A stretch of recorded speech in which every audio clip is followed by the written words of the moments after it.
Welcome to my YouTube channel. તો આજે હું તમારી સાથે શેર કરીશ નવરાત્રી સ્પેશિયલ વ્રત માટેની ફૂલ થાળીની રેસીપી।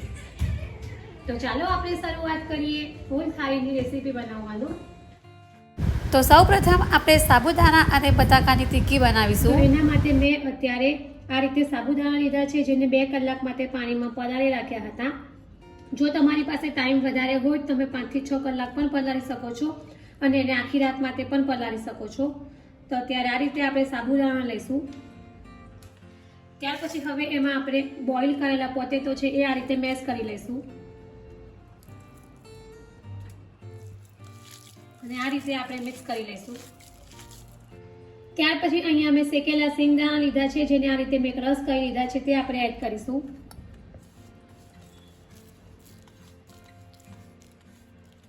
ત્યાર પછી હવે આપણે તેમાં સફેદ તલ એડ કરીશું।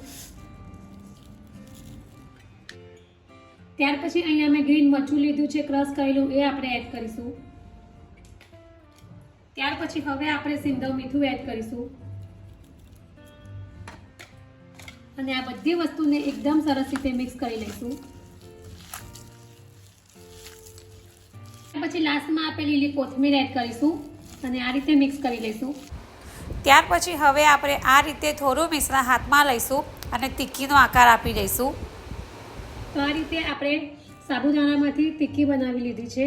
ત્યાર પછી બીજી બધી ટિક્કીને પણ આપણે આ જ રીતે રેડી કરી લઈશું। તો આ રીતે આપણે બધી જ સાબુદાણાની ટિક્કીને રેડી કરી લીધી છે। ત્યાર પછી હવે આપણે તેને ઓઇલમાં ફ્રાય કરી લઈશું।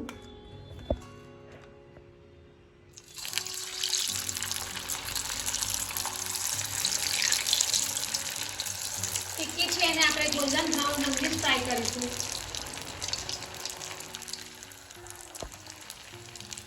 તો તમે જોઈ શકો છો કે આપણી જે સાબુદાણાની ટિક્કી છે તે ફ્રાય થઈને રેડી છે। તો હવે આપણે એને પ્લેટમાં બહાર કાઢી લઈશું।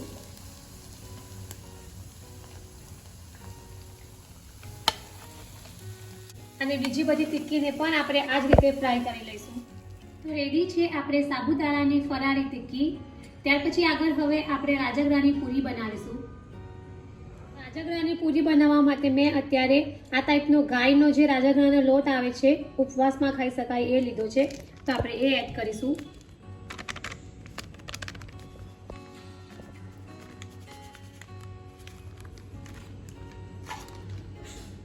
ત્યાર પછી હવે આપણે થોડું પાણી એડ કરીશું અને પૂરી માટેનો લોટ આવે છે એવો જ લોટ આપણે બાંધી દઈશું।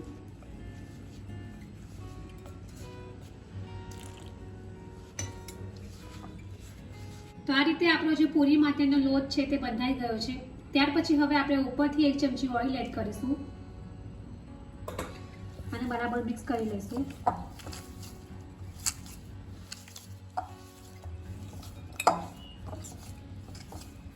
તો આ રીતે આપણો પૂરી માટેનો લોટ રેડી છે અને હવે આપણે પૂરી વણી લઈશું।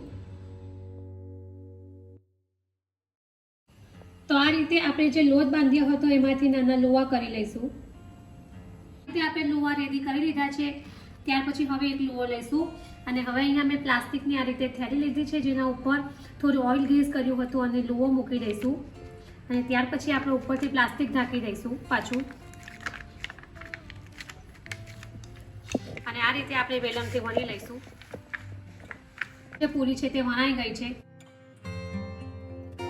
આપણે જે પૂરી બનાવી છે એને ઓઇલમાં ફ્રાય કરી લઈશું।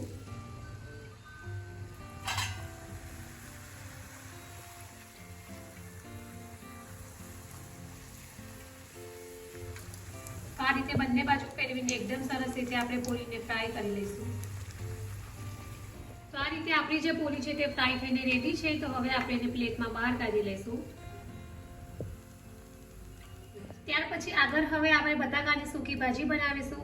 તો એના માટે ગેસ ઉપર મેં કઢાઈ લીધી છે। ત્યાર પછી તેમાં આપણે જીરું એડ કરીશું।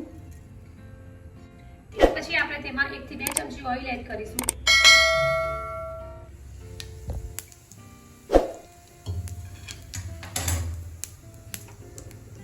ત્યાર પછી આપણે તેમાં ગ્રીન મરચા છે ઝીણા સમારેલા, એ એડ કરીશું।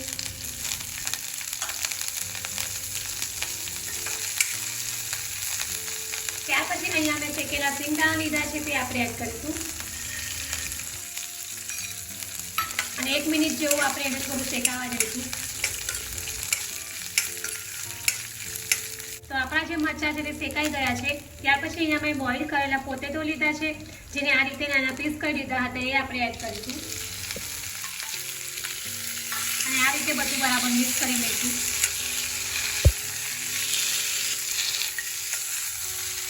પછી હવે આપણે સિંગલ મીઠું એડ કરીશું. ત્યાર પછી આપણે થોડા સફેદ તલ એડ કરીશું અને હવે આપણે બધું બરાબર મિક્સ કરી લઈશું. પછી ઉપરથી લીલી કોથમીર એડ કરીશું અને હવે આપણે ગેસ ઓફ કરી દઈશું. તો આપણી ફરાળી બટાકાની સૂકી ભાજી રેડી છે. ત્યાર પછી આગળ હવે આપણે મોરિયાની ખીચડી બનાવીશું. તેના માટે ગેસ ઉપર એક કુકર લીધું છે. ત્યાર પછી તેમાં આપણે થોડું જીરું એડ કરીશું.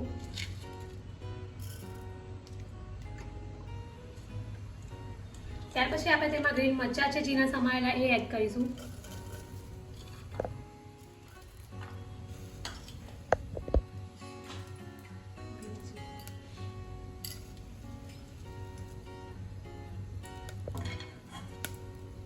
ત્યાર પછી હવે આપણે તેમાં 1 થી 2 ચમચી ઓઇલ એડ કરીશું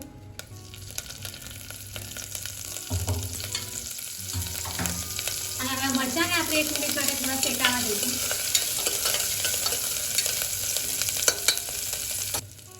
ત્યાર પછી અહીંયા મેં શેકેલા સિંગદાણા લીધા છે, તે આપણે એડ કરીશું. તમે કાચા સિંગદાણા પણ લઈ શકો છો, પણ મારી પાસે અત્યારે શેકેલા સિંગદાણા છે એટલે મેં એ લીધા છે. ત્યાર પછી હવે અહીંયા મેં મોરિયો લીધો છે, જેને પાણીથી બરાબર વોશ કરી લીધો છે, તે આપણે એડ કરીશું.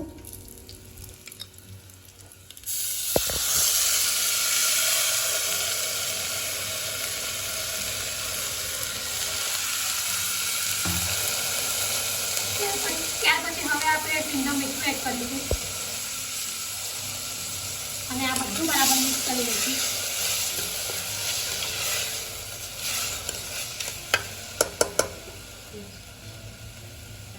અને હવે આપણે પાણી એડ કરીશું.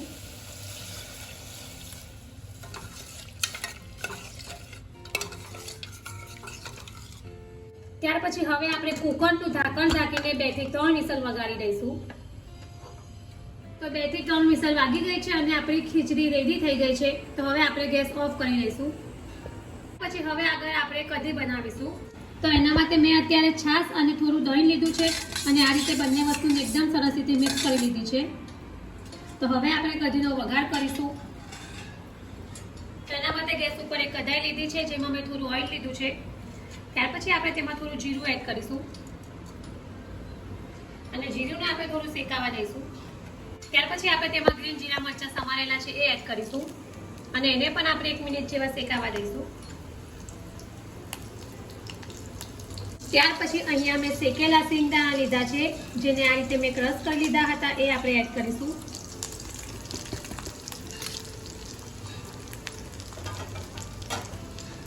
અને હવે આપણે આ બધી વસ્તુને એકદમ સરસ રીતે મિક્સ કરી લઈશું.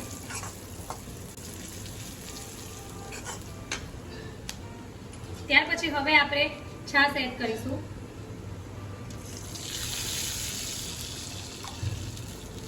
હવે ઉપરથી આપણે સિંધવ મીઠું એડ કરીશું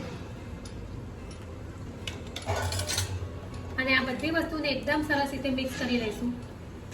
અને હવે આપણે આ કઢીમાં એક ઉભરો આવવા દઈશું. તો આપણી જે કઢી છે એ રેડી છે. તો હવે આપણે ગેસ ઓફ કરી દઈશું અને લાસ્ટમાં હવે આપણે થોડી કોથમીર એડ કરીશું